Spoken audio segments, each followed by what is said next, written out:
morning and welcome to Love Every Moment, coming to you today from Lee, New Hampshire. Today's verse is Matthew 6:16. Whenever you fast, do not put on a gloomy face as the hypocrites do, for they neglect their appearance so that they will be noticed by men. When they are fasting, truly I say to you, they have their reward in full. Now this is the third and final example that Jesus gives as a contrast between the hypocrites that seek the glory of men as opposed to real Christians that seek God to get his own glory.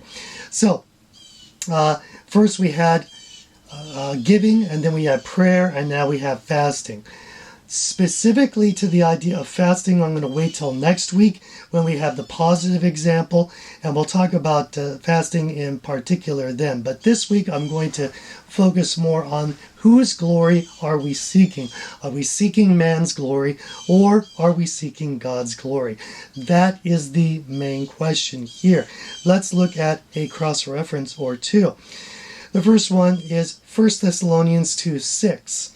Paul speaking here, nor did we seek glory from men, either from you or from others, even though, as apostles of Christ, we might have asserted our authority. Now, if anyone had the excuse to be able to get man's glory, I would say Paul would be that, being the apostle, being the guy that wrote half the New Testament. You would think he would lay down his work and say, okay, you can now start worshiping me. But he didn't. He stayed humble. He even continued making tents. Even when he was an apostle and going about the business of God, he was still earning money by making tents because he didn't want his own glory to be demanding any glory from men. He wanted the glory to go to God, and that's what he taught. We should learn from that. Let's look at another one here, and that is John 7:18. This is Jesus speaking. It says, he who speaks from himself seeks his own glory, but he who is seeking the glory of the one who sent him, he is true, and there is no unrighteousness in him. Again, I go back to my original question. Whose glory are we seeking? If we're seeking man's glory, we're going to get that 15 minutes of fame, and that's it. It's going to burn out, and what do we have after that? Nothing. But if we seek his glory, that is that we make him famous, that we want the glory to go to him, and the way to do that is with a certain amount of secrecy in our Christianity in regards to prayer, in regards to giving, in regards to fasting. If we seek his glory, the glory of the one who sent him, he is true, and there is no unrighteousness in him.